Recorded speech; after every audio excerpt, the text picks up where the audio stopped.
A lot of the tax that gets paid is late tax, where penalties, interest. So working with advisors that can guide you on that is huge. The amount of times that I've seen late penalties or interest that would far and above cover the cost of getting proper bookkeeping done during the year for you. If your numbers aren't up to date, how do you know what your sort of tax plan could potentially look like? What does your income look like? Once those numbers are up to date, we have a better idea of even estimating what tax liabilities look like. Make sure you file on time.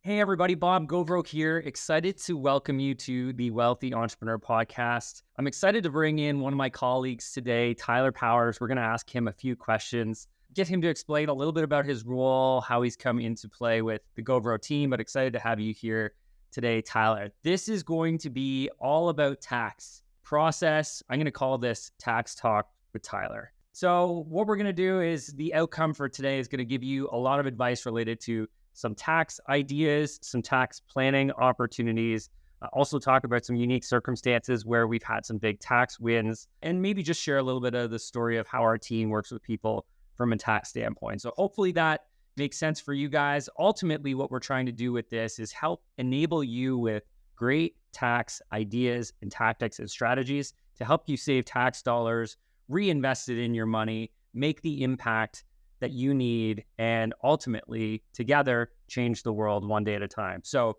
Tyler, I want to kick this off. I want to maybe just ask you a little bit or to share a little bit about your journey with the Govroke team. Yeah, perfect.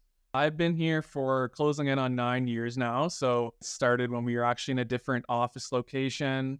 I think I was number 5 or 6 in the office. So a lot different than how we sit today. But yeah, basically I got word that, there was an up and coming accounting firm in Peterborough, that there was this young guy named Bob that I needed to go chat with to see if there was any opportunity for me. And essentially made the introduction, and the rest is history, closing in on 9 years now. Well, I really like how you said young guy, Bob, because I feel like that's something we should focus on.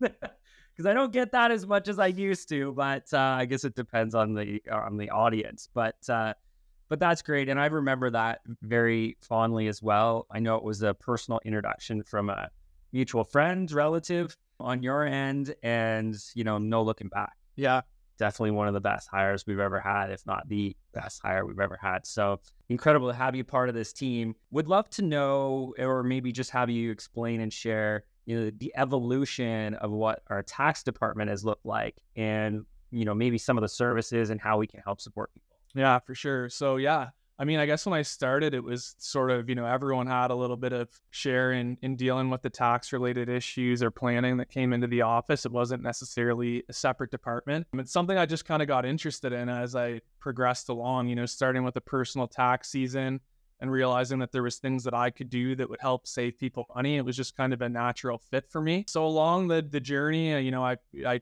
decided to get involved and do my in-depth tax certification.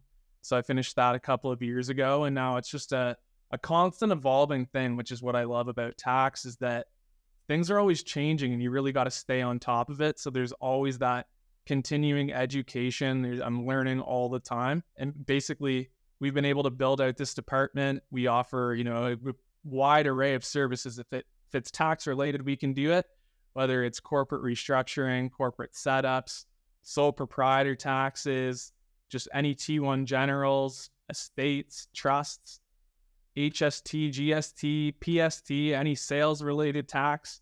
We basically can handle all of that within the tax department. So, it becomes a pretty specialized piece of knowledge where we can support the bookkeeping side of the business and the year-end side of the business with that specialized tax knowledge that we can bring.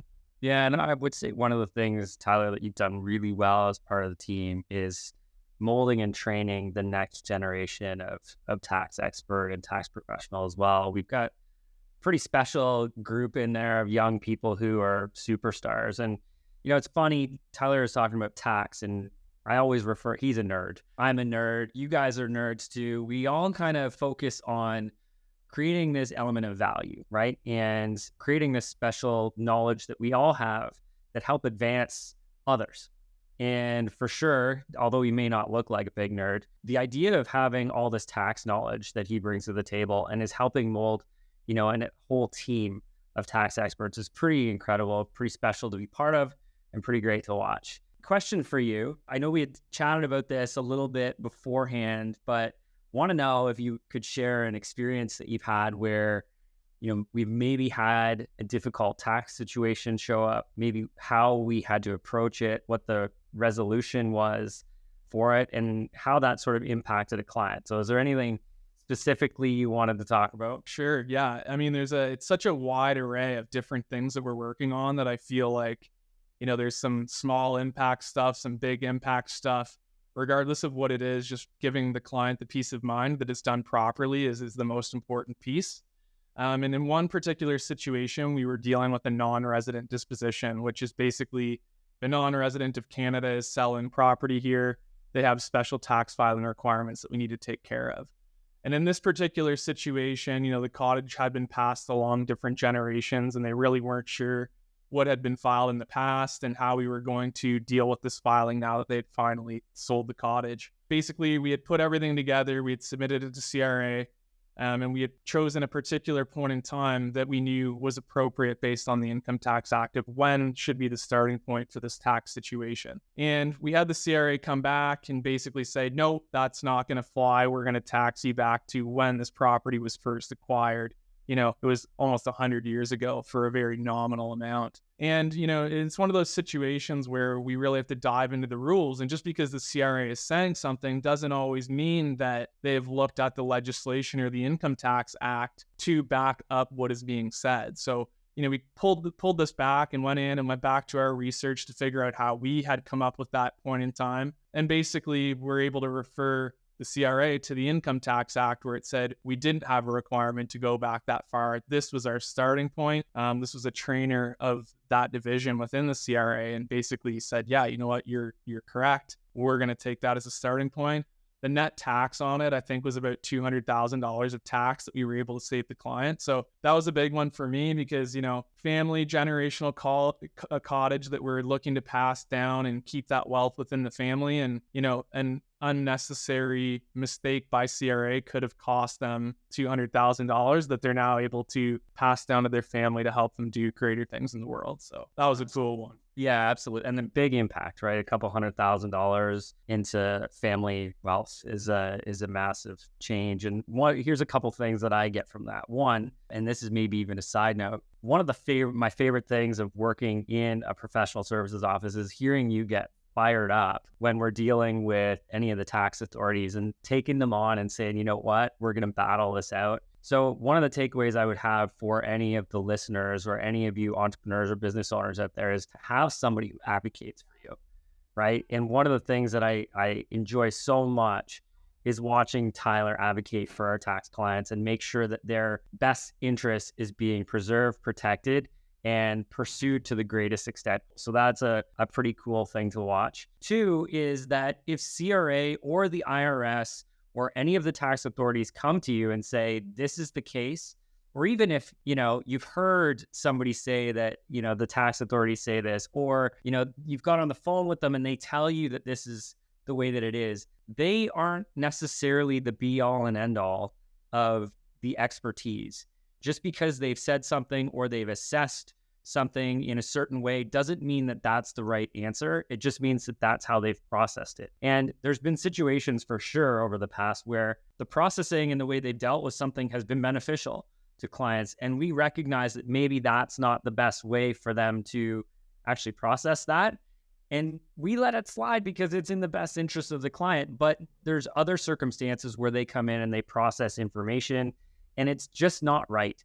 And when we back it up with technical expertise and advocate for the client, we can get these things resolved, and sometimes upwards of multiple hundreds of thousands of dollars. So just keep that in mind, right? Have somebody advocate for you. And just because the tax authority says that this is the case doesn't mean that that's an absolute. There's likely a way that we can approach it in a different form so that we can get you the outcome you're looking for. So just something to keep in mind as well. Okay, I know we work with business owners predominantly. We do something like 2,000 personal taxes as well for those individuals who own companies. That's our focus, right? Is helping entrepreneurs, empower them with good information to change the world and to make a massive impact. But I know we like to focus on corporations. What would be maybe your top 3 tips for business owners to make sure that they're saving tax or positioning themselves to save the most amount of tax? Sure. Yeah. I would say number one, right off the hop, structure. There's a lot of misinformation out there, I would say, on whether you should be a sole proprietor, whether you should have a corporation, how you should operate things. And then ultimately, there's so many pieces that go into that. I mean, we can give general information to people to help them try to make the best decision for themselves, but ultimately it warrants a conversation with an advisor that can really go in, dive into your situation, figure out, what are your plans for succession? Who's going to take over this business? Are you planning on selling this? Are you going to have family members involved? All these different things that are so important in making that decision that, people try to just read online, and it's not necessarily a cookie cutter situation. So getting your structure right and just having that conversation if you're unsure is a big one for me. Before you jump into the next one, I think, and you're bang on with this, and everybody who's listening, again, the idea is that everybody's circumstances are different, right? And, where someone might have a corporation in Canada or an LLC or a C Corp in the US, that might be their best position. It might not be yours. And I feel like one of the things we hear all the time is, oh, well, my neighbor has got a personal jet that they wrote off completely. It's like, okay, well, we're not their advisors, and maybe that is their best circumstance, but for you, that's not necessarily the right way. So we need to have that customized approach, which I know that's how Tyler and his team deal with positive planning opportunities, to have that customized approach. So for sure, love that. Yeah. What's number 2? Number 2, I'm going to go remuneration strategies. So dividends versus payroll if you're a corporate owner, or if you're even a sole proprietor, looking at some of the RRSP planning that potentially goes into maybe splitting some income over with the spouse and that type of thing. It's another one of those things that I think is so individualized that you really need to look at what is the long-term plan here. I think there's a lot of opportunity out there for trying to keep your tax lower as a joint couple or family group. And there's a lot of different avenues that we can explore to minimizing that tax, starting with just payroll and dividends, of going, what's going to make the greatest impact for us moving forward, and which I have a call today actually that's going to go through this exact topic. And you might think it's going to be the same call over and over again, but it's really not, because we're looking at how is the business doing, what's your income levels in the business, when are you looking on shutting it down, how much cash do we need to get out of here. There's so much that goes into it that we can really come up with a plan to keep that tax low, but make sure that your succession planning is set up at the same. Yeah, and I just maybe to give an example of this too, I had a call earlier today, and this is something that we deal with all, and had a medical doctor and his spouse were on a call. They were talking about, dividend versus salary versus what's the right structure, talking about investment strategies. And, again, what is the right fit for them isn't necessarily the right fit for somebody else. He's got, fairly high income, definitely has a dividend strategy in place to maximize the deferral, leaving all of the investments inside the corporation, looking at that and saying, hey, there's other options. Do we put you on salary?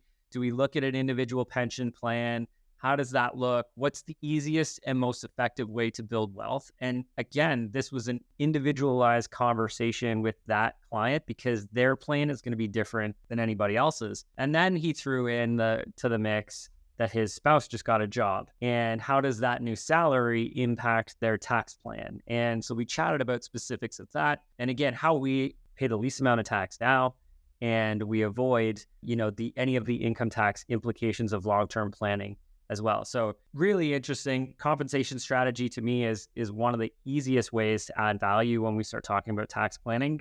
Maybe I'll just take a quick side note on this. Salary and dividends getting paid, especially if you're in Canada, you think of the income tax and pension contributions that are required in Canada and the United States. Those amounts come off a paycheck, and you've got to remit those to the tax authorities on a regular basis, typically monthly. That impacts cash flow of your business.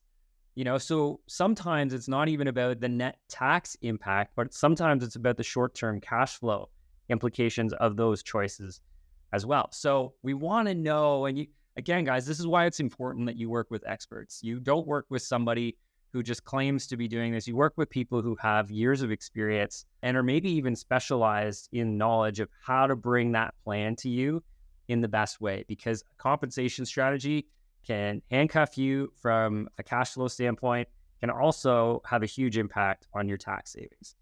Okay, amazing. That's two. What's number three? Number three is going to be kind of a two-piece. I would say the first piece of it is making sure that you have your books up to date. And this is a huge one. A lot of the tax that gets paid is late tax, or penalties, interest, that type of thing, or not knowing that you needed to register for GST, HST because you didn't know that you exceeded a certain threshold, or not knowing that you have to change over when you're remitting your payroll remittances because you didn't know. When things are up to date, you can make proactive decisions. So working with advisors that can guide you on that is huge.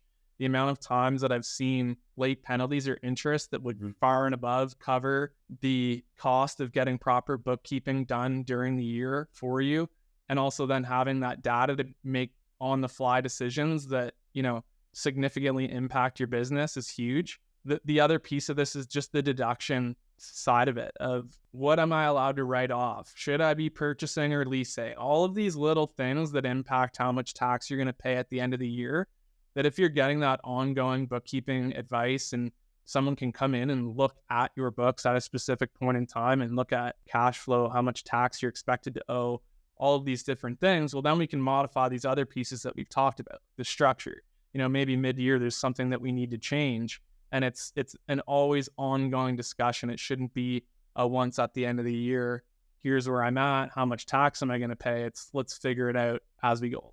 For sure. So again, as I think the takeaway there are a couple things. One, if your numbers aren't up to date, how do you know, what your sort of tax plan could potentially look like? What does your income look like? Once those numbers are up to date, we have a better idea of even estimating what tax liabilities look like. So that's one. And two is make sure you file on time. And, the one piece I'll maybe just add in there related to that is the tax authorities, when you file late, you're now giving them a little bit of a signal that you're disorganized or that maybe you're a higher risk. And so when you file late, all of a sudden they are on you. And you don't want that. Late filing penalties can be substantial. So what are the late filing penalties for personal taxes? Yeah, 5% right away on a late filing, and then your interest accrues on top of that on a monthly basis. And with interest rates going up, so do those interest rates that the CRA is going to charge you on not having filed on time. Right. So depending on, and that's 5% based on the balance owing at the time. If you have monies owing, that 5%, let's say you owe $100,000, 5% is $5,000. You could have had us hired, dealt with this the entire year and not had to worry about anything and been filed on time, no risk profile increase with the tax authorities, right? Looking at these things in a different way to make sure, one, that you're focusing on what you need to be doing, but two, to make sure that you're not dealing with these tax authorities any more than you need to. Again, none of us want to pay more tax than we legally have to. We definitely don't want to pay interest or penalties associated with late filing. It seems to be pretty wasteful. So make sure your stuff is filed on time, guys. Huge situation here that we want to avoid is any sort of increased risk profile. So Tyler, I got another question for you. So I know for you, your journey since you've been part of the team, you've gone through the in-depth tax program, which I know is a multi-year program to become a tax specialist, right? It's a separate sort of designation beyond being a CPA to get an enhanced sort of training that not too many people go through successfully as well. I can vouch for that, being in the industry. What other sort of professional development do you look at on an? Yeah, I mean, we have our CPA minimums, which honestly, I don't even know what they are at this point because it's, we would have to far and exceed that to be offering the type of service that our clients deserve. So for me on an annual basis, it's really, there's always something and it's ongoing all the time. Reading CRA bulletins, the CRA changes things.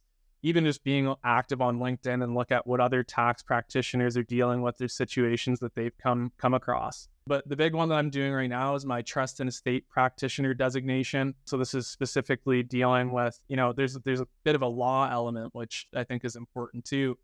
But basically making sure that succession plans are proper, that, if you're a business owner and you pass away, that things are set up properly for you, that your wills and everything is outlined properly. So that's a big piece of that course.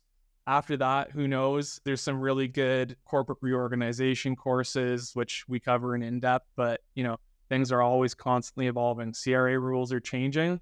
We're always going to be taking all of those courses to make sure that we're on top. Absolutely. And I think maybe just to add in there as well, you said the rules are always changing, and interesting to actually understand the tax law side of things. And I know Tyler is following this way more closely than I am, but it's interesting to watch the law change. The law changes when there's cases that end up in front of a court, and a court decides in one way or another, and that's on essentially the interpretation of the law. And it's interesting how from one year to the next, we can actually see that change, even though something, in the guidelines hasn't changed, but now we've got precedent set from a law or a legal court case standpoint. So some of the times it's beneficial for us as business owners, sometimes it's not. But knowing how that's working is certainly very important from a tax planning standpoint and staying up to date. So love that. We didn't really talk about this before, but thinking about family trusts and trust planning, do you want to maybe just share, some of the values of using a trust plan or using a trust structure in your business, or helping from that sort of wealth accumulation tax minimization standpoint? Yeah, for sure. It's trusts were a huge topic, I want to say even 10, 20 years ago. And then when these rules came out, the TOSI rules, the tax on split income rules, which basically started to prevent business owners from splitting with family members as they decided to, trust kind of took a seat on the back burner, but there's still a lot of great advantages to trust that make them still a very viable piece of a business structure. What I would say, there's kind of two main pieces there with a trust. The first being your ability to multiply your capital gains exemption. So if you meet certain criteria in Canada when you go to sell shares of a private corporation, then basically you have the ability to have a portion of that sale be tax-free as they meet certain criteria. Now, the great thing with a trust is if we have multiple beneficiaries on that trust, now instead of one business owner that might be the sole shareholder of a corporation getting their, $960,000 of exemption, we get $960,000 of exemption per beneficiary on that trust. So for example, for you, which is massive, we sell a company for $5 million.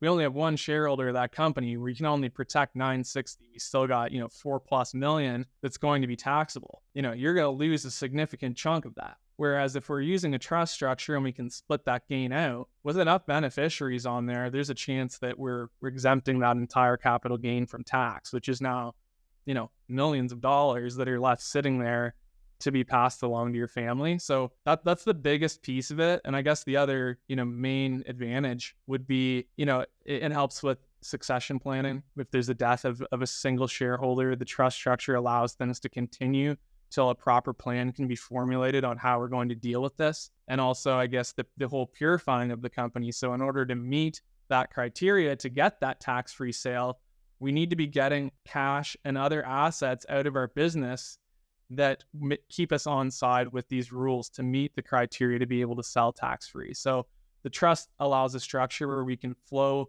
the money out of an operating company over to a holding company, invest it, grow it, have your wealth accumulate, making sure that you're getting ready for that criteria that we need to meet at the time of sale, and also protecting you from a liability perspective, which, on the tax side of it, we're always looking at how do we save tax, but we also need to be looking at liability, especially in the United States. We look at the different structures down there as to how do we protect the assets that we're growing. We don't want to spend our whole life building a business for something to go wrong and to lose a lot of it and be subject to liability. If we can clean that up now and make sure that we're protecting ourselves, win-win scenario. Trust, there's a lot. We could go on all day talking about trust structures, but those are a few quick points as to why we would still utilize them. For sure. And again, I'll throw in some takeaways from that. One, per beneficiary, the upwards tax savings potential is multiple hundreds of thousands. So by implementing a trust, being able to utilize some of those capital gains exemptions could be hundreds of thousands of dollars per beneficiary, money back in your pocket that we can save on tax if it's structured properly with the utilization of a trust. Incredible. The other piece that I heard you say, which I think is important as well, is that as a business owner, if we go to sell our business and we have intercompany amounts or transactions going through, it could disallow us from getting access to that capital gains exemption at 960 you talked about altogether. So by using a trust, it will allow us to make sure that we continuously qualify for that sort of exemption. And then one of the pieces that I think you talked about, and I feel like we could talk about this the whole time, is on that sort of estate planning side of things. A lot of people, when we have, if you're an individual shareholder or maybe your spouse is a shareholder with you, we don't like talking about when we die and what happens. But, if we both die, it's a triggered gain on sale of that company. And if that company's a holding company, it's essentially a taxable situation where we have to pay tax on everything that we own. And one of the things, if I heard you correctly, was talking about a trust. If the trust is the owner of those entities or those assets, if we can structure it that way, it defers that triggering to a later date, because now, even though mom and dad have passed away, it's transferring the beneficial ownership to the next generation without a tax trigger. And guys, if you're thinking about estate planning, or if you haven't been thinking about estate planning, these are the mechanisms that are so very important. I'll just give you one quick example. Probably about 10 years ago, I had a discussion with a family. The mom had come in, she was getting elderly, and she had this cottage that she paid $20,000 for. It was now worth multi-million. They continue to build on it throughout the years. And mom came in and said, how do I get this to my kids? My kids enjoy this cottage. And now we're talking about a $3 million property. The land transfer tax, one of transferring it from her to the next generation, is costly, hundreds of thousands of dollars. And then we have this property tax situation where on a monthly basis, it was multiple thousands of dollars just to maintain the property. Yes, there's nothing owing. And yes, we want that to go to the next generation. But when she passes away, or if we trigger this, there's a massive tax bill that's happening in this situation.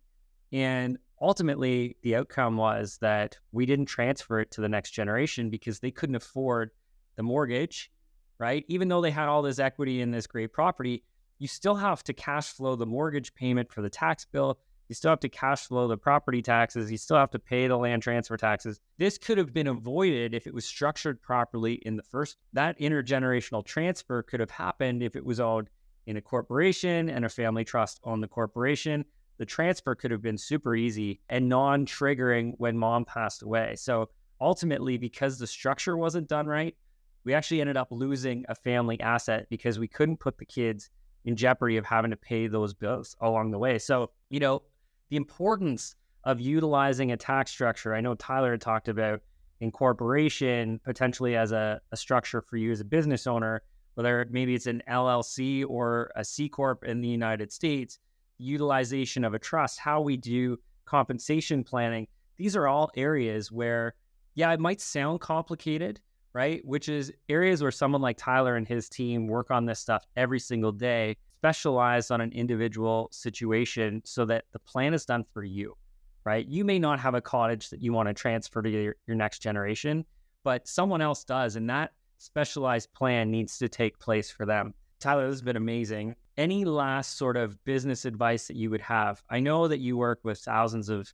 businesses every year and individuals, helping them come up with a tax plan. Any advice, just general advice that you would have for them as a business owner? General advice. Yeah, I think it comes back to using an advisor, right? And I dealt with this situation again yesterday where I had a gentleman on the phone that was completing a farm transfer, was thinking about completing a farm transfer, didn't fully know what his tax obligation was going to be. We took a quick dive into it, and, within a matter of minutes, we're figuring out that, oh yeah, you know what, you're going to meet a farming exemption there. You're actually not going to pay any tax on the transfer of that. Well, that was going to impact his decisions of moving back and being closer with his family, all of these other things that he wanted to do for the rest of his life that, he was thinking that there was this big liability sitting on, having that ongoing conversation with your advisor.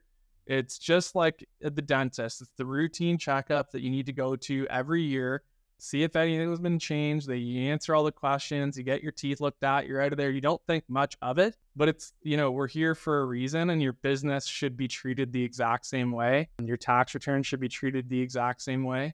You should know where you're at all the time so that you can make a proper plan moving forward.